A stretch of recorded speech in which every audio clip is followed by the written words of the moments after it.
வகையில் இந்த விடயங்கள் தொடர்பில் பேசிக் கொள்வதற்காக சிரேஷ்ட ஊடகவியலாளர் பிரேம் அவர்கள் நம்முடன் இணைந்து கொள்கின்றார் பிரான்சில் இருந்து. வணக்கம் பிரேம். வணக்கம். டெல்லியிலிருந்து மகாசேனன் அவர்கள் இணைந்து கொள்ளுகின்றார், அரசியல் பத்தி எழுத்தாளர். வணக்கம் மகாசேனன். வணக்கம். தற்பொழுது தேர்தல் முடிவுகள் என்பது தேசிய மக்களுக்கு சார்பானதான ஒரு தேர்தல் முடிவாக இருக்கின்றது. எனினும் அடுத்த பக்கம் பார்க்கின்ற பொழுது தமிழ் தேசியம் என்ற நிலைப்பாட்டில் இருந்து பார்க்கின்ற பொழுது இதுவரை காலமும் இருந்த ஒழுங்குக்கு ஒரு மாற்றமாகவும் இருக்கின்றது. இதனை எப்படி பார்க்கின்றீர்கள் பிரேம் அவர்கள்? இது ஏற்கனவே எதிர்பார்க்கப்பட்ட ஒரு விடயம்தான். ஏனென்றால் அவ்வளவு தூரம் இந்த நிலையை உருவாக்கியவர்களும் அவர்கள்தான். நீங்கள் யாருக்கு இந்த உரசல் நிலை ஏற்பட்டதோ அவர்கள்தான் இதனை உருவாக்கி இருக்கின்றார்கள். என்றால் அடிப்படையில் இந்த தமிழ் தேசியம் சார்ந்த நிலைப்பாட்டை அவர்கள் ஒரு வாக்கு வங்கிக்கான ஒரு கருவியாக, ஒரு டூலாக பயன்படுத்தி கொண்டார்களே தவிர 2009க்கு பின்னர் இந்த தமிழ் தேசிய வாக்கு வங்கி படிப்படியாக 2015 குறைவடைந்தது, அதற்கு பின்னர் 2020 குறைவடைந்தது. இப்போது இன்னும் அந்த உலக்கை இணைந்து ஒளிப்படியான கதையாக இன்னும் தேர்வடைந்திருக்கின்றதாக. இதற்கு அவர்கள்தான் பொறுப்பு. மறுதலையாக இலங்கையில் ஏற்பட்ட அந்த எழுச்சி, அதாவது அனுரகுமார திசாநாயகன் எழுச்சி இதனை மேலும் தூண்டி இருக்கின்றது. ஆகையால் இந்த முறை மிக கசப்பான ஒரு முடிவு குறிப்பாக வடக்கில் வந்திருக்கின்றது. ஆனால் இதற்கு முழு பொறுப்பை ஏற்க வேண்டியவர்கள் இந்த தமிழ் தேசியத்தின் பால் அரசியல் செய்வதாக கூறிக்கொண்ட அரிதார அரசியல்வாதிகள் தான் காரணம். தனிய அரசியல்வாதிகள் மீது அந்த குற்றச்சாட்டை நாங்கள் சுமத்த முடியுமா, அல்லது தமிழ் தேசிய நிலைப்பாட்டை இதுவரைக்கும் வெளிப்படுத்தி வந்த அனைத்து தரப்பினர் மீதும் தமிழ் மக்கள் நம்பிக்கை இழந்திருக்கிறார்களா? நிச்சயமாக அதுதான் மறுவாசிப்பு. இவர்கள்தான் அரசியலை முன்னகர்த்துவர்கள் யாரோ அவர்கள்தான் இதனை பொறுப்பேற்க முடியும். என்றால் இது ஒரு ஜனநாயக தேர்தல் ஆயினும் அரசியல்வாதிகளின் தான் இதனை முன்னகர்த்தி இருந்தார்கள். ஆகையால் இது தமிழ் தேசியம் சார்ந்த மக்கள் ஏனென்றால் இது ஒரு 5 வருடங்களுக்கானது. 5 வருடங்களின் பின்னர் இந்த நிலைமை மாறலாம். இந்த இப்போதைய நிலைமைக்கு இவர்கள் தான் பொறுப்பேற்க வேண்டும் என்பதில் மாற்று கருத்து இல்லை. இதனால் தான் பாருங்கள், தமிழ் தேசிய மக்கள் முன்னணியும் அடி வாங்கி இருக்கின்றது, தமிழரசு கட்சி வடக்கில் அடி வாங்கி இருக்கின்றது. அதே சமகாலத்தில் அரசு தரப்புடன் ஒத்துோடி கொண்டவர்களும் அடி வாங்கி இருக்கிறார்கள், கடசப்பட்டிருக்கிறார்கள். ஆகையால் இது ஒரு வகையில் சலிப்பு நிலை யான ஒரு முடிவாகத்தான் கூற வேண்டும். இந்த முடிவுக்கு தென்னங்கையில் ஏற்பட்ட எழுச்சி மிகவும் ஒரு முக்கியமான ஒரு எரியின் நெருப்பில் எண்ணெய் வார்ப்ப என்று கூறுவார்களே, அந்த வகையில் இதனை தூண்டி இருக்கின்றது. ஆனால் சலிப்பு நிலை, இந்த அதாவது தங்களை அரசியல்வாதிகள் ஏமாற்றுகின்றார்கள் என்பதை மிக துல்லியமாக இந்த தேர்தலில் மக்கள் உணர்ந்திருக்கின்றார்கள். மக்கள் மீது பழியை போட முடியாது இல்லவா? உண்மையில் இது ஒரு மாற்றமாக பார்க்க முடியுமா? இலங்கையில் இருக்கின்ற அனைத்து தரப்பினரும் இந்த மாற்றத்தில் ஒரு பங்குதாரராக இருக்கின்றார்கள். தமிழ் தேசிய என்ற நிலைப்பாடு இனி ஒரு சாத்தியமற்ற நிலைப்பாடாக மாறுவதற்கான வாய்ப்புகள் அதிகமா? மகாசேனன், உங்களுடைய பார்வையில். வணக்கம். நான் இதை எப்படி பார்க்கணும்னு சொன்னால், கிட்டத்தட்ட நான் 2009க்கு பிறகான ஒரு அரசியல் பரிணாமத்தின தோல்வியாத்தான் பார்க்கிறேன். கிட்டத்தட்ட 3 தேர்தல்கள்ல தமிழ் மக்கள் ஒரு வாய்ப்புகளையும் வழங்கியிருக்கிறார்கள், அதனத்துல ஒரு எச்சரிக்கையும் வழங்கியிருக்கிறார்கள். குறிப்பாக 2010 ஒரு தமிழ் தேசிய கூட்டமைப்புக்கு அதிகளவான வெற்றியை கொடுத்தார்கள். 2015 ஒரு வீழ்ச்சி இருந்தாலும் ஆனால் ஒரு என்ன சொல்றது, ஒப்புட்டளவுல ஒரு எழுச்சியான வெற்றியை தான் கொடுத்திருந்தார்கள். என்றால் கிட்டத்தட்ட தேசிய அரசாங்க உருவாக்கத்துல ஒரு முட்டு கொடுக்க அளவுக்கான ஒரு தெம்பு எங்கள்கிட்ட இருந்தென்றால் நாங்க அன்றும் பலமா தான் இருந்திருக்கிறோம். 2019ஆம் ஆண்டு 2010 ஒரு எதிர்ப்பு அரசியல் செய்தார்கள், ஒன்றும் செய்யல. 2015-19 ஒரு இணக்க அரசியல் செய்தார்கள், எதுவும் செய்யல. எதிர்ப்பும் இல்லை, இணக்கவும் ஒரு பலனும் இல்லை என்ற ஒரு ஏமாற்றத்தின் அடிப்படையில 2020ஆம் ஆண்டு தேர்தல்கள்ல ஒரு எச்சரிக்கை வழங்கினார்கள் தமிழ் மக்கள். குறிப்பாக யாழ்ப்பாணத்துல அதிகூடிய விருப்பாக பெற்றது ஒரு தென்னிலங்கை கட்சி வேட்பாளர் 2020ஆம் ஆண்டு தேர்தல்ல. அவ்வாறுதான் மட்டக்களப்புல அதிகூடிய விருப்பாக பெற்றவரும் தென்னிலங்கைக்கு சார்பாக இயங்குறவர் தான். அந்த ஒரு எச்சரிக்கைய நான் நினைக்கிறேன் கிழக்கு சரியா பயன்படுத்தி கொண்டு கிழக்கு தன்னை கட்டமைச்சிட்டு சீரமைச்சு கொண்டது. ஆனா வடக்க பொறுத்த வரைக்கும் வடக்குண்ட அந்த தமிழ் தேசியத்தை பேசிய தமிழ் தேசிய முலாம் பூசியவர்கள் தங்களை மறுசீரமைக்க தவறிட்டார்கள். அவர்கள் மேலும் உடைஞ்சு சென்றுட்டார்கள். குறிப்பாக 2020 ஒரு கூட்டமைப்பு ஒரு வடிவம் இருந்துச்சு. 2024 தேர்தலில் அந்த வடிவம் இல்லாம போய் மறுசீலமைப்பு பண்றதை கொஞ்சமும் கருத்தில் எடுக்கல என்றதுதான் வெளிப்பாடு. சோ அது அந்த கோபம் மக்களுக்கு இருக்கத்தான் செய்யும்.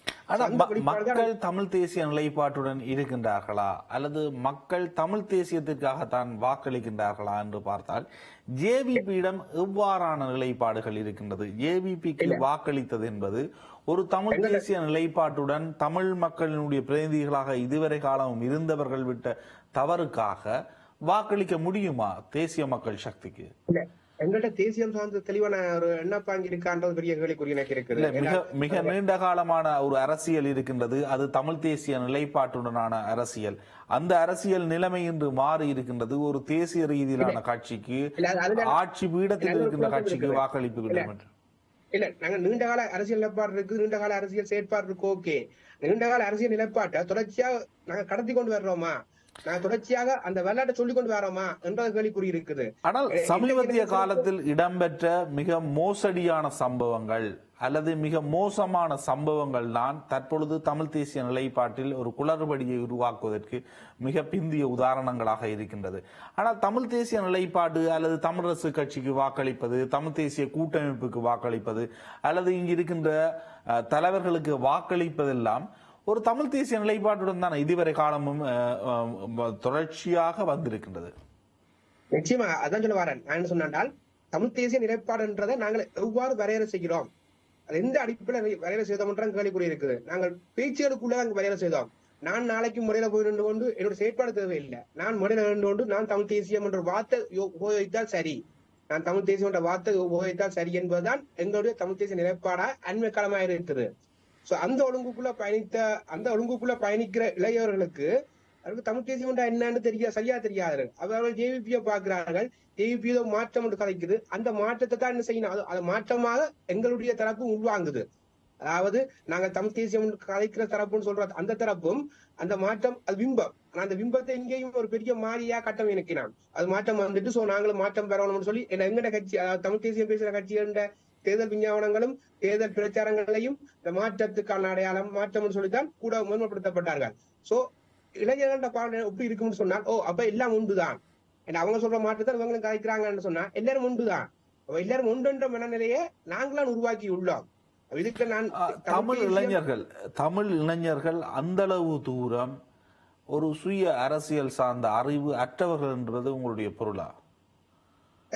அதாவது அரசியல் அறிவுன்றது உண்மையில ஒரு கேள்விக்குறியா தான் நான் பாக்குறேன். யாழ்ப்பாணம் கிளிநொச்சி தேர்தல் மாவட்ட தொகுதியை பொறுத்த வரைக்கும் அரசியல் சார்ந்த அறிவுல நான் பயங்கர கேள்விக்குறியோட தான் நான் பாக்குறேன். ஏன்னு சொன்னால் அதுல சரியான ஒரு போதுமான ஒரு தெளிவு எங்கள்கிட்ட இல்ல. ஏன்னா நாங்க சரியா கேள்வியிலும் கேட்க தவறிட்டோம்னு தோணுது. அதாவது ஒரு தரப்பு தமிழ் தேசியத்தை பற்றி என்ன சொல்றது, அதாவது தனியா மண்ணோட மட்டும் அல்லது தனியா மக்கள் குழுமம் சொல்லிக்கொண்டு ஒரு தரப்பு உருவாடி கொண்டு போகுது. நாங்க அதையும் கேட்டுக்கொண்டிருந்தோம். இன்னொரு தரப்பு புதிய தமிழ் தேசியம் கதைக்குது, அதையும் கேட்டுக்கொண்டிருந்தோம்.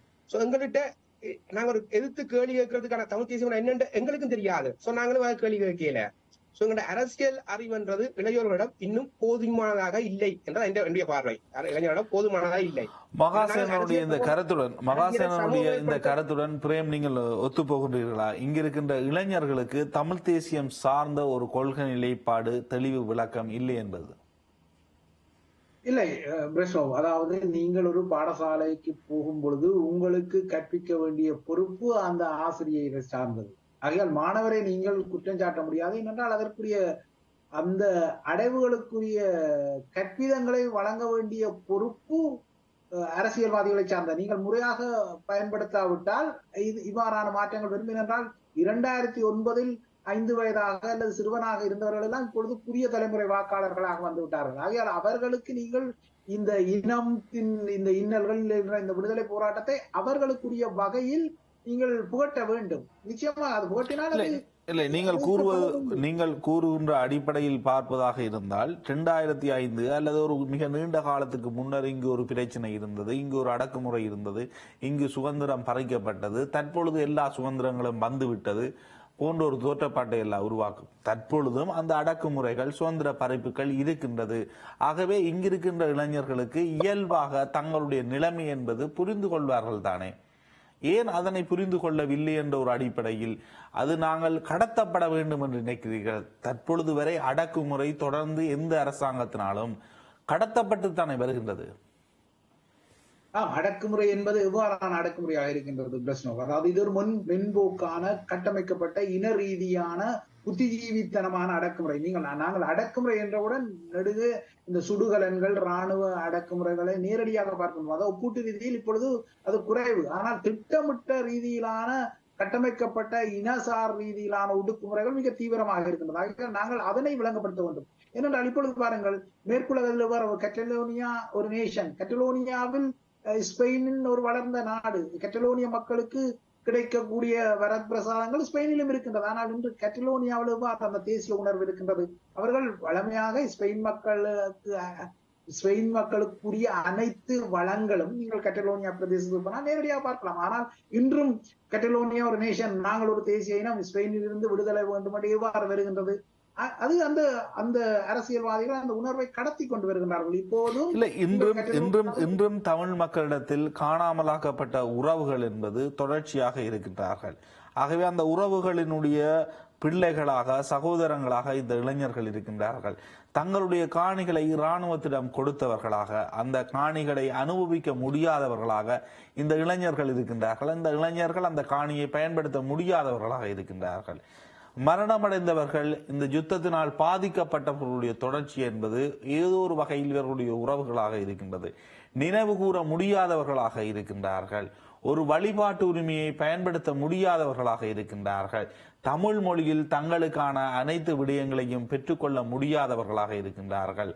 அரச அடக்குமுறை என்பது சகல தரப்பிலிருந்தும் ஜனநாயக சூழல் என்பது இல்லாமல் இருக்கக்கூடிய ஒரு சூழல் இருக்கின்றது. ஆகவே தற்பொழுது இருக்கின்ற இளைஞர்களுக்கு அரசியல்வாதிகள் கடத்த வேண்டுமா? ஏன் இளைஞர்களுக்கு அந்த விடயம் புரிந்து கொள்ளக்கூடிய ஒன்றுதானே? இல்லை, நீங்கள் குறிப்பிடும் விடயங்களை இளைஞர் இப்பொழுது நிச்சயமாக அதனை உணரக்கூடிய வகையில் இல்லை. என்றால் இதனையெல்லாம் ஓட்ட வேண்டியது யார்? இவ்வாறான நிலைமைகள் இருக்கின்றன என்றால் நீங்கள் நேரடியான அனுபவம் தானே இங்கிருக்கின்ற இளைஞர்களுக்கு. இது ஒரு நேரடியான அனுபவம் தானே. இதனை கடந்து பொருளாதார பிரச்சனை இருக்கின்றது, வெளிநாட்டுக்கு செல்வதற்கான தேவைகள் இருக்கின்றது. அந்த விடயங்களை நான் இல்லை என்று கூறவில்லை. ஆனால் இந்த அரசாங்கத்தினால் ஏற்படுகின்ற பிரச்சனை, ஒரு தேசிய கட்சியினால் பேசப்படுகின்ற அரசியல், தேசிய கட்சியினால் தமிழ் மக்கள் பாதுகாக்கப்பட முடியாதவர்கள் என்பதை விளங்க முடியாதவர்களாக இருக்கின்றார்களா தமிழ் மக்கள்? இல்லை, அதனைத்தான் இப்பொழுது தேசிய மக்கள் சக்தி என்ன சொல்லுகின்றது என்றால், இலங்கையர் என்ற ரீதியில் நாங்கள் அதனை மாற்றுவோம் என்பதாக சொல்லுவதால் இந்த முறை அவர்களுக்கு ஒரு வாய்ப்பை கொடுத்து பார்ப்போம் என்ற வகையில் ஒரு ஈர்ப்பு ஏற்பட்டிருக்கக்கூடும். ஆனால் நீங்கள் கூறும் இந்த விடயங்களை இன்றைய இளைஞர்கள் முறையாக ஏற்றுக்கொண்டிருக்கின்றார்களா என்பதில் ஒரு கேள்விக்குறி இருக்கின்றது. டெல்லியில் இருந்து குறிப்பிடும் அந்த நண்பர் போல இதில் ஒரு கேள்விக்குறிதான் இருக்கின்றது. ஆகிய நாங்கள் ஊடகங்கள் இல்லையா, நீங்கள் ஊடகவியலாளர்கள் நுண்ணிய ரீதியில் இந்த பிரச்சனைகளை உண்மையாக உள்ளபடியே கூறினாலும் இன்றைய தமிழ் இளையோர் அவ்வாறாயின் போதை வஸ்து பாவனையும் சமூக விரோத நிலை செயல்களும் வடக்கில் இவ்வளவு தூரம் கோலோச்சிராது. அது ஒரு உலகமயமாக்கதனுடைய விளைவாக கூட பார்க்கலாம். ஆனால் அதனை கடந்து நான் கேட்பது, இங்கிருக்கின்ற இளைஞர்களில் படித்தவர்கள் இருக்கின்றார்கள், சகல மட்டங்கள். ஆனால் வயது வந்தவர்கள் தற்பொழுதும் அரசியல் தலைமைகளாக தொடர்வது, சமூகத்தின் கட்டமைப்புகளாக தொடர்வதுதான் இந்த இளைஞர்கள் ஒரு அரசியல் தெளிவுடன் ஒரு நிலைப்பாட்டை எடுக்க முடியாததற்கு இருக்கின்ற ஒரு தடை. ஆகவே அந்த தடையின் காரணமாகத்தான் அவர்கள் இவ்வாறான ஒரு நிலைப்பாடுகளை எடுப்பதற்கு தள்ளப்படுகின்றார்கள். மிக ஒரு வயதடைந்தவர்கள் ஒரு இடத்தில் தேங்கி நின்று ஒரு உறுதியான நிலைப்பாடுகளை வெளிப்படுத்த முடியாமல் அவர்களுக்குள் ஏற்படுகின்ற தலைமைத்துவ போட்டிகள் என்பன ஒட்டுமொத்தமாக ஒரு இனத்தின் எதிர்காலத்தை சிதைவுறுத்துகின்றது. அப்படியான ஒரு பார்வையை முன்வைத்தால் அதனை ஏற்றுக்கொள்வீர்களா மகாசேன் அவர்களே? இது ஒரு காரணி, அது மாற்று கருத்து இல்லை. அதாவது முதியோர்களுடைய அரசியல் இளையோர்களுக்கு தடையா இருப்பது, இளையோர்களுடைய முன்வரவுக்கு தடையா இருக்கிறன்றது ஒரு காரணி. அதுல நீங்க சொன்ன அந்த ஆரம்பத்தில் சொன்ன விஷயம் உண்டு. அதாவது இந்த மொழி பிரச்சனை, சில பிரச்சனை நாங்கள் ஏன் இளையோர் புரிஞ்சு கொள்ளலாம் சொன்னால், நாங்கள் சில வாழ பழகிட்டோமோன்னு தோணுது எனக்கு. அடக்குமுறையை ஏற்றுக்கொள்ள ஆரம்பித்து விட்டோம். ஏற்றுக்கொண்டு அதான் நான் பிறந்ததுல இருந்து, நான் 94 பிறந்ததுல இருந்து நான் என்னுடைய எண்ணங்களுக்கு முழுக்கவே போலீஸ் வந்தா எனக்கு பயந்தான். ரோட்ல போனா போலீஸா கண்டா இறங்கி நின்றுதான் நாங்க லைசன்ஸ் தூக்கி காட்டி அப்படி ஒரு பயம் ஒன்று இருக்குது. அந்த பயம் எனக்கு இப்போ அந்த பயம் இருக்கு. நான் இங்க இந்தியால பயணிக்கும் போது தமிழ்நாட்டு சைட்ல நண்பருடன் போகும்போது அவங்க போலீஸோட சாயமா பழகுறாங்க. எங்களுக்கு அது பாக்குற புதுசா இருக்குது. என்ன சொன்னால் நாங்கள் போலீஸ் என்றாலே பயந்து போய் இருந்த ஒரு சூழல். சோ அது எங்களுக்குள்ள பழகினதால அப்படின்னா அது ஓகே, அது இதுதான் வாழ்க்கை. அதாவது மொழி என்று சொன்னால் அது சிங்களம் இருக்கும், நாங்கள் கேட்டு பாக்குறது இல்லையா, ஓகே அட்ஜஸ்ட் பண்ணிக்கொண்டு. எங்களுக்கு இங்கிலீஷ் தெரியும், எங்களுக்கு ஆங்கிலம் தெரியும், சோ நாங்க ஆங்கிலத்துல காட்டிட்டு போகலாம். அப்படி சில விஷயங்களுக்குள்ள நாங்கள் வாழ பழகிட்டோமோன்றுதான் நான் நினைக்கிறேன். இந்த பிரச்சனைகளை நாங்க இந்த பிரச்சனை பெருசா பார்க்கலண்டா, இந்த பிரச்சனை பெருசா பார்க்கலன்னு சொன்னால் இந்த பிரச்சனையோட நாங்கள் வாழ பழகிட்டோம், இது உண்டு. அடுத்தது இளைஞர்கள் இந்த முதியோர்கள் அரசியல் பிரச்சனை என்ன, இளைஞர்களுக்கும் அந்த அரசியல் சார்ந்தும் சரியான ஆர்வமும் குறைவுதான் நான் நினைக்கிறேன். ஏன்னு சொன்னால் நீங்கள் கூறுகின்ற இந்த விடயத்தில் ஒரு சாவகச்சேரி வைத்தியசாலையில் இடம்பெற்ற மோசடி விடயங்களை சமூக வலைதளங்களில் நேரடியாக பேசி அதனை ஒரு அரசியலாக பயன்படுத்தி அதனூடாக ஒருவர் நாடாளுமன்ற உறுப்பினராக தெரிவு செய்யப்பட்டிருக்கின்றார். ஆகவே இளைஞர்கள் ஒரு செயற்பாட்டாளரை முழுமையாக நம்புவதற்கு தயாராக இருக்கின்றார்கள் என்று ஒரு பொருள்படும் அல்லவா? ஒரு குறுகிய காலத்தில் ஒரு நாடாளுமன்ற உறுப்பினராக வரக்கூடிய நிலையை அந்த விடயத்தை பேசுபொருளாக்கினவர். அது தொடர்பில் பல்வேறு விமர்சனங்கள் இருக்க முடியும். ஆனால் மருத்துவத்துறையில் தவறுகள் இருக்கின்றது என்பதனை அனைத்து தரப்பினரும் ஏற்றுக்கொள்வார்கள். பலருக்கு பாதுகாப்பு கவசங்களை இட முடியும், ஆனால் அதனை கடந்து மக்கள் பாதிப்படைகின்றார்கள் என்பதில் யாருக்குமே மாற்று கருத்து இருக்க முடியாது. ஆனால் அவ்வாறான விடயங்களில் அரசியல்வாதிகளுடைய தலையீடு இல்லை. உண்மையில் தமிழ் தேசியத்தை ஒரு நடைமுறையில் பயன்படுத்துபவர்களாக தமிழ் தேசிய அரசியல்வாதிகளும் கட்சிகளும் இருக்கவில்லை. அதனால் தான் இவ்வாறான ஒரு நிலை மாற்றங்கள் ஏற்படுகின்றது என்பதை புரிந்து கொள்ளலாமா? நிச்சயமா அதுல மாற்று கருத்து இல்லை. ஏன்னா நாங்கள் அரசியல் தரப்பு தமிழ் தேசியம் என்பது தனிய அரசியல் தீர்வு சார்ந்த பிரச்சனை உரையாடல் தளத்துக்குள்ள மட்டும் சுருக்கிட்டு ஒழிய எங்களை தமிழ் தேசியம் என்பது தனிய தேசிய பிரச்சனை சார்ந்த தீர்வு மட்டும் அல்ல. எங்களுக்கு சமூக பிரச்சனை இருக்கும், பொருளாதார பிரச்சனை இருக்கும், எல்லாத்தையும் கையாள தேவை இருக்குது. ஆனா அந்த கையாளுகையில கடைசி வரை அரசியல் தரப்புகள் இதுவரை செய்யல. அவர் செய்யாத போது உண்மையில அந்த சுயேட்சை குழுக்கான எழுச்சி என்பது குறிப்பாக மக்கள்கிட்ட அந்த ஒரு தேவை இருந்தது.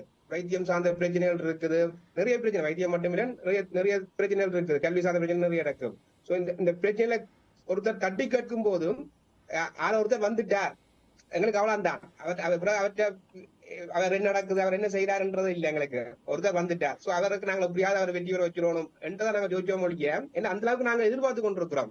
யாராவது ஒருத்தர் செயற்படக்கூடிய ஆக்கள், நீங்க சொல்ற மாதிரி தான், யாராவரால் செயற்படக்கூடியவர் வந்துடுவாரோ என்ற ஏக்கங்கள் தான் மக்களிடம் இருக்குது. அதன் வெளிப்பாடுதான் எங்கேயெல்லாம் திசை மாறி குத்துற போக்குகள் காணப்பட நான் நினைக்கிறேன். எதிர்காலத்தில் தமிழ் மக்களுடைய அரசியல் என்பது இந்த நிலைப்பாட்டுடன் தொடருமா? தேசிய கட்சிகளை நம்பி தேசிய கட்சிகளுக்கே வாக்களிக்கின்ற நிலைமை தொடர்வதற்கு வாய்ப்பு அதிகம் இருக்கின்றது என்று நம்புகின்றீர்களா? உள்ளூராட்சி சபை தேர்தலோ அல்லது மாகாண சபை தேர்தல் வருகின்ற பொழுது கூட இந்த தமிழ் தேசிய நிலைப்பாடு என்பது அல்லது தமிழ் தேசியத்தை வெறுமென பேச்சளவில் பேசுகின்ற கட்சிகளுக்கு தொடர்ந்து ஒரு பயன்பாட்டுக்கு ஒரு தொடர்ச்சியான வேலை நிலைப்பாடுகளை கொண்டவர்களாக மாற வேண்டிய தேவைக்கு இது அழுத்தத்தை வழங்குமா? பிரேம் அவர்களே. பிரச்சனை ஒரு விடயத்தை நாங்கள் தெளிவாக புரிந்து கொள்ள வேண்டும். அரசியலில் இலட்சியவாதம் இருக்கின்றது. இலட்சியவாத அரசியல் என்பது அது அபிலாஷைகள் வீணவா சார்ந்த ஒரு அரசியல். அதே போல ரியல் பொலிட்டிக் என்பது ஒரு விடயம் இருக்கிறது, அது நடைமுறை சார்ந்த அரசியல். இப்போது இங்கு இலட்சியவாதம் இருக்கிறது, தமிழ் தேசியத்தின் விடுதலை அல்லது அதன் சுதந்திர தமிழீழ தாயகம் என்பது நடைமுறை அரசியல் என்பது நீங்கள் கூறும் இந்த விடயங்களுடன் சம்பந்தப்பட்டது. ஆனால் இங்க என்ன பிரச்சனை என்றால் இந்த ரியல் பொலிட்டிக்கும் இந்த ஐடியாலஜிக்கும் இடைப்பட்ட இன்னொரு அரசியல் இருக்கிறது, சந்தர்ப்பவாத அரசியல். இந்த சந்தர்ப்பவாத அரசியல் தான் இன்று தமிழ் இனத்தை இந்த கையறு நிலைக்கு கொண்டு வந்திருக்கிறது. ஆகையால் இலட்சியவாதத்திலும் தவறில்லை, நடைமுறை அரசியலிலும் தவறில்லை, இந்த சந்தர்ப்பவாத அரசியலை தான் இவர்கள் செய்தார்கள். நீங்கள் இப்பொழுது கூறிய அந்த சாவகச்சேரி அந்த வேட்பாளருக்கு வாக்களித்தது எவ்வளவு இழிநிலையான ஒரு விடயம். ஆகையால் இந்த இழிநிலையான விடயத்தை பகிரங்கமாக கூறலாம். ஏனென்றால் ஒரு கூட்டம் ஜனநாயக ரீதியில் என்றாலும் இவ்வாறான வாக்களிப்பு திசை வழி செல்லும். ஏனென்றால் இவ்வாறாகத்தான். அப்படியானால் பிள்ளையான் கிழக்கில் நாடாளுமன்ற உறுப்பினராக வந்தார், அதிகூடிய வெறுப்பு வாக்குகளுடன் வந்தார். வடக்கில் டக்ளஸ் வந்தார், ஆகையால் அவருக்கும் வாக்குகள் விழுந்தன. ஆகையால் நாங்கள் வாக்களிப்பவர்கள் எல்லாம் சரியான திசை வழியில் தான் வாக்களிப்பார்கள் என்ற கருதுகோளுக்கு வர முடியாது. ஆனால் இவர்கள் மீதும் பெரும் குற்றச்சாட்டுகள், மனித உரிமை மீறல் குற்றச்சாட்டுகள் இருந்தாலும் இதே தமிழ் மக்கள் தான் வாக்களித்தார்கள். அவர்களும் ஜனநாயக உரிமைப்படிதான் பயன்படுத்தினார்கள். இப்போது இதே ஜனநாயக உரிமைப்படி ஒரு விசில் புளோவர் ஒரு பிரச்சனையை சொன்னார், ஆனால் அதன் பின்னர் அந்த வைத்தியரின் போக்கு ஒரு இனத்தை நாடாளுமன்ற பிரதிநிதித்துவம் செய்யும் அளவிற்கு இருக்கின்றதா என்றால் இல்லை. ஆனால் அவர் நாடாளுமன்றம் செல்லத்தான் போகின்றார். அதான் ஆகையால் இந்த இழிநிலைக்குரிய நிலைப்பாடுகள் வாக்காளர்களின் ஜனநாயக ரீதியிலும் வெளிப்படும். ஆகையால் இந்த சந்தர்ப்பவாத அரசியல் மிக மோசமானது. அதற்குரிய ஒரு தண்டனை தான் இப்போது வழங்கப்பட்டிருக்கின்றது. ஆகையால் லட்சியவாதம் இருக்கலாம், நடைமுறை அரசியல், நீங்கள் சார்ந்த இந்த நடைமுறை அரசியலில் எவ்வாறு எதிர்காலத்தில் இந்த தமிழர்களுக்காக பாடுபடுபவர்கள் செயற்பட போகின்றார்களோ அதனை வைத்துத்தான் நீங்கள் கூறியது போல எதிர்வரும் மாகாண சபை தேர்தல், இல்லை என்றால் உள்ளூராட்சி சபை தேர்தலில் தேசிய மக்கள் சக்தி போன்ற தென்னிலங்கை கட்சிகள் இந்த எழுச்சிக்குள், இல்லை என்றால் இந்த அலைக்குள் நாமும் தமிழர்களையும் அள்ளுண்டு போக செய்து மேலும் அவர்களை மெல்டிங் போட்டு எனப்படும் இந்த கரையின் கூழ்பானைக்குள் உள்ளடக்க போகின்றார்களா இல்லையா என்பதை இவர்களின் எதிர்கால அரசியல் தான் தீர்மானிக்கும். அந்த அரசியல் சொத்தப்பினால் நீங்கள் கூறிய அந்த கரையின் கூழ்பானை அரசியல் மீண்டும் ஒரு முறை படிப்படியாக இந்த தமிழர்களின் வாக்கு வங்கி செல்லரிக்க வைக்கப்பட்டு தென்னிலங்கையுடன் கலக்க வைக்கப்பட்டு நாம் இலங்கையர், அதைத்தான் அவர்களும் விரும்புவது, வி ஆர் ஸ்ரீலங்கன்ஸ் என்ற அந்த நிலைப்பாடு உருவாகக்கூடும். இது ஒரு கையறு நிலை காலகட்டம் என்பதை மறக்கவே முடியாது. தேசிய மக்கள் சக்தி 141 ஆசனங்களை நாடாளுமன்ற உறுப்பினர்களாக பெற்றிருக்கின்றது. எஸ்ஜேபி ஐக்கிய மக்கள் சக்தி 35 நாடாளுமன்ற உறுப்பினர்களை பெற்றிருக்கின்றது. தமிழரசு கட்சி 7 ஆசனங்களை பெற்றிருக்கின்றது. இது தூயபூர்வ முடிவுகள். மற்ற கட்சிகள் 5 ஆசனங்களுக்கு மேற்பட்ட ஆசனங்களை பெற்றிருக்கின்றன, சுயேட்சை குழுக்கள் உட்பட. ஆகவே இந்த ஆசனங்களுடைய தொடர்ச்சி என்பது உத்தியோகபூர்வ தேர்தல் முடிவுகள் வெளிவந்ததன் பின்னரான இந்த நிலைப்பாட்டை நான் உங்களுக்கு தெரிவிக்கின்றேன். இதனை தொடர்ந்து இதுவரை காலமும் பேசி வந்த அரசியல் தீர்வு விடயம், அதே போன்று இந்த யுத்த குற்றச்சாட்டுகள், இனப்படுகொலைக்கான விசாரணைகள், ஜெனீவா மனித உரிமை பேரவையில் கையாளப்பட்ட விடயங்கள் இனி எவ்வாறான ஒரு நிலைப்பாட்டுக்கு செல்லும்? அமைச்சரவை தீர்மானம் ஒன்றினூடாக அதனை நிராகரித்திருக்கின்றது தேசிய மக்கள் சக்தி. அதற்கு தமிழ் மக்களினுடைய ஆணை பெரும்பாலான அளவில் கிடைத்திருக்கின்றது. ஆகவே இது ஒரு முரண்நிலையை ஏற்படுத்தும் அல்லவா? நாடாளுமன்றத்திலும் வெளிநாடுகளிலும் வெளி விவகாரங்களை கையாளுகின்ற பொழுதும் மகாசேனனுடைய பார்வை எப்படிப்பட்டது? நிச்சயமாக ஒரு நெருக்கடி இருக்குது. ஆனால் இதை நாங்கள் நெருக்கடியாக தவிர்த்து கொண்டு செல்ல இல்லாது. என்னன்னு சொன்னால், கடந்த காலங்கள்ல இதுக்கு ஆணை இருக்கையில, அதாவது கடந்த காலங்கள்ல தமிழ் மக்கள் ஒரு வேறுபட்ட ஆணையையும் தென்னிலங்கை வேறுபட்ட ஆணையையும் வழங்கியிருந்தது. சர்வதேசம் என்ன தீர்வை வழங்கியிருந்தது, உரையாடி கொண்டு இருந்தது. சோ இந்த அழுத்தம் என்ன கொடுக்கப்பட்டது? நாங்கள் கொடுத்த அழுத்தங்கள், அதாவது சர்வதேச புலம்பெயர்தலுக்கு கொடுக்கப்பட்ட அழுத்தங்கள். சோ இனியொரு சூழலையும் மக்கள், அதாவது இந்த களத்துல மக்கள் ஒரு தென்னிலங்கையோட நெஞ்சு போற ஒரு முடிவை அளிச்சாலும் இதை நாங்க பார்க்க தேவை ஒன்று இருக்குது. இது எந்த அளவுக்கு நாங்கள் இந்த தென்னிலங்கையோட இணைஞ்சு போயிருக்கிறோம்ன்றது கிட்டத்தட்ட வடக்குல இந்த ஒரு பின்னடைவு, குறிப்பாக வெண்ணி மற்றும் யாழ்ப்பாண கிளிநொச்சி தேர்தல் தொகுதி மாவட்டத்துல மட்டும்தான் இந்த பின்னடைவு. கிழக்கை பொறுத்த வரைக்கும் நான் கிழக்கு ஒரு எழுச்சியை தான் கொண்டு இருக்கு. குறிப்பாக மட்டக்களப்புல ஒரு ஆசனம் கூடி இருக்குது, அம்பாறையில ஒரு ஆசனம் கிடைச்சிருக்குது, திருகோணமலையில ஆசனம் உறுதிப்படுத்தப்பட்டிருக்குன்னு சொல்லி கிழக்கை பொறுத்ததான் கிழக்குல பலமாத்தான் எங்களுடைய, அதாவது தமிழ் தேசியத்தின் இருப்பு கடந்த காலங்கள தொடர்ச்சியாக அப்படியே இருப்பு பாதுகாக்கப்பட்டிருக்குது. இதுல வீழ்ச்சி வடக்குல மட்டும்தான். சோ வடக்குக்குள்ள சுருங்கின அரசியலை நாங்க இனி கிழக்கையும் சார்ந்து நகர்த்துவமா இருந்தால் இது நாங்கள் தமிழ் தேசியத்துல பலவீனம் என்று சொல்லி கொண்டு கதை தேவைப்பாடு இருக்கான்னு நம்புறேன். அதாவது உணரவணும், நாங்கள் எங்களை மறுசீரமைக்க தேவைப்பாடு இருக்கு, அதெல்லாம் மாற்று கருத்து இல்ல. வடக்குல ஏற்பட்ட வீழ்ச்சியை நாங்கள் மறுசீரமைக்க தேவைப்பாடு இருக்குது. ஆனா இது முற்றுமுழுதாக தமிழ் தேசியத்தை வீழ்த்தி விடவில்லை என்றதையும் நாங்கள் தெளிவா இருக்கணும். ஆனால் அது கட்சி சார்ந்த அரசியல். இலங்கை தமிழரசு கட்சிக்கு அவ்வாறான ஒரு நிலை கிடைத்திருக்கின்றது. ஆனால் ஒரு தமிழ் தேசியம் சார்ந்த அனைத்து கட்சிகள் என்று பார்க்கின்ற பொழுது மிக பலவீனம் அல்லவா? தேசிய மக்கள் சக்தி இந்த அலை என்பது ஒட்டுமொத்தமாக அனைத்து தரப்பினருக்கு மீதும் அடித்து தாக்கி இருக்கின்றது அல்லவா? தவிர்க்க முடியாத விமர்சனம், தவிர்க்க முடியாத ஏற்றுக்கொள்ள விஷயம் ஒன்று இருக்குன்னா, வடக்கு கிழக்கு முகத்துடன் இருக்கிற தமிழ் தேசிய முலாம் பூசப்பட்ட கட்சி என்று சொன்னால் அது தமிழிசை கட்சி தான். தமிழிசை கட்சியின் அந்த கட்டுமானங்கள் இருக்கதா நாங்க நம்புறோம். கூடுதலாக வடக்கு கிழக்கு சார்ந்த ஒரு கட்டுமானங்கள் இருக்கிறது தமிழிசை கட்சியை பொறுத்தவரை தான். அடுத்தது ஆசனங்கள். இன்றைக்கு நாங்கள் கடந்த காலங்களை எப்படி பார்த்தோம்? கடந்த காலங்கள்லையும் எல்லாரும் நினைச்சுதான் பார்த்தோம் தமிழ் தேசியத்துக்கு எத்தனை வாக்கு கிடைக்கப்பட்டன்னு சொல்லி. இன்று கூட்டமைப்பு இல்ல. கூட்டமைப்பு இல்லாத போது நாங்கள் என்ன எந்த தமிழரசு கட்சி மீது பல்வேறு விமர்சனங்கள், என்னுடைய கேள்வி என்பது தமிழரசு கட்சி மீது பல்வேறு விமர்சனங்கள் இருக்கின்றது. தமிழரசு கட்சியினுடைய நிலைப்பாடு என்பது தமிழ் தேசியம் என்று நாங்கள் வரையறுத்து விட முடியாது. ஒட்டுமொத்தமாக அனைத்து கட்சிகளும் பேசுகின்ற அந்த நிலைப்பாடுகளுடன் பார்க்கின்ற பொழுது இவர்களுடன் போட்டி போடக்கூடிய ஒரு நிலைமை தேசிய மக்கள் சக்திக்கு ஏற்பட்டிருக்கின்றது. ஆகவே வெளிநாடுகளுடைய அழுத்தத்தை மிக சாதாரணமாக இலங்கை கையாளும். உள்நாட்டுக்குள் எங்களுக்கு தமிழ் மக்கள் அங்கீகாரம் வழங்கி இருக்கின்றார்கள், எங்களுடைய பிரச்சனைகளை நாம் தீர்த்து கொள்வோம், இது ஒரு தரப்பினருடைய வாதம். இந்த சர்வதேச விசாரணையாக இருக்கலாம் அல்லது உங்களுடைய வெளிப்புற அழுத்தம் என்பது எங்களுக்கும் ஒரு சமமான பங்கை தமிழ் மக்கள் ஏற்றிருக்கின்றார்கள். நாங்கள் இலங்கைக்குள் வாழ்வதற்கு, இலங்கை இருக்கின்ற அரசியலமைப்பை ஏற்றுக்கொள்வதற்கு, இலங்கையினுடைய முடிவை ஒரு அரசியல் முடிவாக தமிழ் மக்கள் அங்கீகரிக்கின்றார்கள் போன்ற விடயங்களை எல்லாம் ராஜேந்திர வட்டாரங்களில் பேசுவார்கள் அல்லவா? நிச்சயமா உங்களுடைய உரையாடல் சரி, இது ராஜேந்திர உரையாடப்படும். ஆனா ராஜேந்திர வட்டாரங்களை பொறுத்த வரைக்கும் ராஜேந்திரத்துக்குள்ள சில கோட்பாட்டு நியமங்களுக்குள்ள பயணிக்க போறது இல்ல. ஒவ்வொரு ராஜேந்திரன் தங்களுடைய நலனுக்குள்ளதான் பயணிக்க போகின்றது.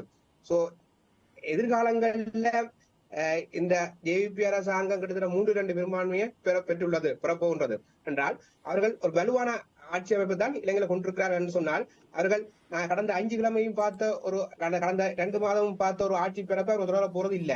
அவர்கள் இனித்தான் அதாவது தேசிய மக்கள் சக்தி அரசாங்கத்தின் கொள்கைகள் செயற்பாடுகள் என்றது தெளிவடைய போகின்றது. என்ன அவர்களோட பாதை எப்படி பயணிக்க போகின்றது என்பது தெரிய போகின்றது. சோ அவர்களோட பாதையில கண்டிப்பா எதிரிகளும் காணப்படுவார்கள். அந்த எதிரிகள் ஏதோ ஒரு வகையில ஈழத்தமிழர்களை தங்களுடைய நலனுக்குள்ள பயன்படுத்த தேவைப்பாடு காணப்படும். சோ அந்த நலன்களுக்குள்ள எங்களுடைய நலன்களை செருகின்ற கையாளுகின்ற ஒரு பொறிமுறையை நாங்கள் எந்த அளவுக்கு கொண்டுள்ளோம், நாங்கள் எந்த அளவுக்கு செய்ய போகின்றோம் என்பதுலதான் நான் நினைக்கிறேன் ஈழத்தமிழ் அரசியல் தொடர்ச்சியான நகர்வுகள்ல செல்வாக்கு நம்புறேன். பிரேம் அவர்கள், நீங்க என்ன நினைக்கின்றீர்கள்? தேசிய மக்கள் சக்திக்கு ஒரு அரைவாசி பங்கை வழங்குவது என்பது நிச்சயமாக இது சவாலுக்குரிய காலகட்டம். ஏனென்றால் இங்கு ஒரு இடதுசாரி தலைமைத்துவம் வந்திருக்கின்றது. ஆனால் பூகோள அரசியலில் ட்ரம்ப் 2.0 வந்திருக்கின்றார். ட்ரம்பின் கடந்த காலத்தை பார்த்தீர்கள் என்றால், நீங்கள் சர்வதேச விசாரணை கூறும் அல்ல என்றால் தமிழ் மக்களின் மனித உரிமை மீறல்கள் பேசும் அரங்கான மனித உரிமை பேரவையிலிருந்தே அமெரிக்காவை விலக்க வைத்தவர். உங்களுக்கு தெரியும், நிக்கி ஹேலி அவர் மனித உரிமை பேரவையின் அமெரிக்க பிரதிநிதியாக இருந்தார். ட்ரம்ப் அவரை அங்கிருந்து அமெரிக்காவை மனித உரிமை பேரவையிலிருந்து அகற்றினார். அவர் ஒருவேளை ட்ரம்ப் தனது முன்னைய ஆட்சி காலத்தின் நீட்சியை இந்த தவணை எதிர்வரும் ஜனவரிக்கு பிறகு நகர்த்தினால் நிச்சயமாக மனித உரிமை பேரவை பெரும் சிக்கலுக்குள் மாட்டுப்படும். என்றால் உங்களுக்கு தெரியும், ட்ரம்ப் மனித உரிமை பேரவையை மிக மோசமாக, அது ஒரு கையாளாகத்தனமான அமைப்பு எனத்தான் வர்ணித்து அதிலிருந்து அமெரிக்காவையே விலக்கியதால் மேற்குலக அணி, அதாவது எங்களுக்கு உண்மையும் இருக்கின்றது அல்லவா? இலங்கையில் எல்லாம் ஒரு இனப்படுகொலை இடம்பெறுகின்ற பொழுது அவர்கள் ஒரு பலமற்ற தரப்பாக இருந்தார்கள். தற்பொழுது வரை அங்கு ஒரு பலவீனமான நிலைதான் இருக்கின்றது. உக்ரைனாக இருக்கலாம், ரஷ்ய மோதலாக இருக்கலாம், அல்லது இன்று பாலஸ்தீனத்தில் நடக்கின்ற கொடூரங்கள் எல்லாம் வெறுமென ஒரு கண் துடைப்பாக பார்க்கின்ற செயற்பட்டுத்தான் இந்த மனித உரிமை பேரவை மேற்கொள்ளுகின்றது. அதற்கென்று அதிகாரங்கள் கிடையாது. ஆனால் மிகப்பெரிய ஒரு பொருட்செலவில் அந்த அமைப்பு இயங்குகின்றது, அறிக்கைகளை விடுகின்றது. ஆனால் அது ஒரு அரசியல் மயப்படுத்தப்பட்ட மேற்குலக நாடுகளினால் கையாளப்படுகின்ற ஒரு நிலைமைதான் மனித உரிமை பேரவை தொடர்ச்சியாக வெளிப்படுத்துகின்றது. அது ஒரு நேர்மையான அமைப்பு என்று கூறிவிட முடியுமா? ஆமாம், அப்படிப்பட்ட அமைப்பு ஒரு புஸ்வானமான அமைப்பு என்று தெரிந்தும் தமிழர்கள் எவ்வாறு அந்த அமைப்பிடம் நீதி கோர முடியும்? தமிழர்கள் தங்களுக்கு நடைபெற்ற போருக்கு எவ்வாறு அந்த அமைப்பிடம் நீதி கோர முடியும்? ஈவன் ஐசிசி கூட இப்பொழுது எத்தனை கைது ஆணைகளை நெத்தன்யாவுக்கும் பிறப்பித்தது. ஆனால் இதான் செய்ய முடிந்ததா? ரஷ்யா அரசு தலைவருக்கும் பிறப்பித்தார்கள். ஆகையால் இங்கு ஏற்கனவே அந்த தம்பி சொன்னது மாதிரி இவ்வாறான ராஜதந்திரங்களும் தமது சுயலாப அரசியல். ஆகையால் நீங்கள் கூறிய வார்த்தையின்படி பார்த்தால் ஈழத்தமிழர்களுக்கு அனைத்துலக அரங்கிலிருந்து எந்த விதமான அந்த உதிரப்பலிக்குரிய நீதி வரப்போவதில்லை என்றால், அவர்கள் நீங்கள் ஏற்கனவே கூறியது போல அவர்கள் கையாளாகாத ஒரு அமைப்பாக இருக்கின்றால் இந்த கொடிய பலஸ்தீன போரையே நிறுத்த முடியாதவர்கள் 15 வருடங்களுக்கு முன்னதான உதிரப்பலிக்கா நீதி தரப்போகின்றார்கள் என்ற ஒரு தர்க்க ரீதியான வினாவை முன்வைத்தால் அதில் ஒரு கேள்வி இருக்கின்றது. ஆனால் நாம் என்ன கூறுவதென்றால், இப்பொழுது மிக சவாலான காலகட்டம். ஏனென்றால் அனுரகுமார திசாநாயக்கா மிக நிச்சயமாக அனைத்து உலகத்தை கையாள போகின்றது. அத்துடன் இப்போது எங்களுக்குரிய வலுவும் குறைவடைந்து வருவதால் இந்த சிஸ்டம் சேஞ்ச் என்கின்ற அந்த கொட்டொலி மிக நுட்பத்தனமாக எல்லோரும் இலங்கையர்கள் என்ற ஒரு புதிய வடிவத்தை, இது ஏற்கனவே ராஜபக்சர்கள் சொன்ன